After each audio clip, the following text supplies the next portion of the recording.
according to some estimates, we have about 7% of the ocean protected. If you look at real no-take zones, it's probably closer to 3%. So we have a long ways to go. We're looking at least, to get to 30%, we're looking at least 4 times the total area. Now, the good news is there's good progress being made in many areas. The United States has actually made a lot of progress in that regard. Thank you to some of the work that's happened in the Northern Hawaiian Islands and across the Pacific and many other areas.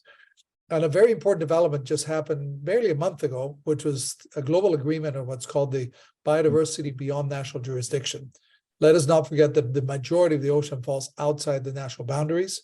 And after 10 years of negotiations, more than 10 years of negotiations, there's a global agreement to actually protect 30% of these areas beyond the national jurisdictions. So I think this is a good step forward.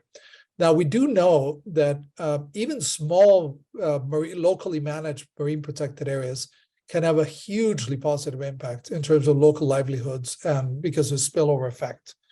And communities, for example, in places like Fiji and Madagascar and many others have set aside relatively small areas that we manage, sometimes on a rotating base. And what we know is that if you build up the biomass there, if you have bigger fish, and they will automatically they'll lay exponentially more eggs and they'll spill over.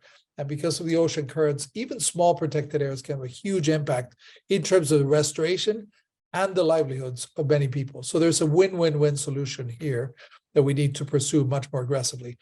For me, one of the most important things that we're working on is taking place in the Eastern Tropical Pacific. This is the area that spans from the Galapagos Islands through Colombia into Panama and Costa Rica and to Cocos Islands, where in Glasgow, just a year and a half ago, the 4 presidents of these countries came together and decided to create the largest transnational marine protected area that exists today. In just 1 year, the total area that's protected tripled from 200,000 square kilometers to more than 600,000 square kilometers.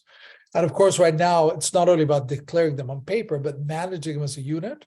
So the additional element here is they've agreed to create a single biosphere reserve that will cover all 4 countries. And that will be a first, because we have to recognize that so much of biodiversity, and certainly fisheries, do not respect national boundaries. Just to give you an example, the iconic hammerhead sharks that are found in the Galapagos that divers love to go and see are breeding in the mangroves of Panama.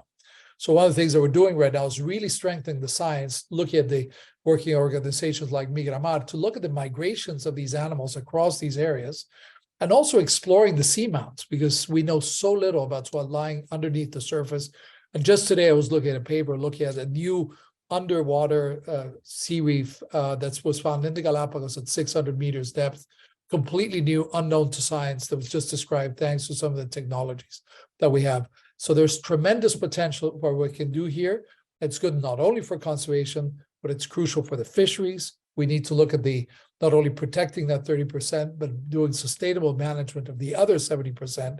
And of course, take into account the climate change, because we know climate is having huge impacts on the ocean. It's absorbing so much of the heat, and that's creating all kinds of disruptions that's impacting people and wildlife.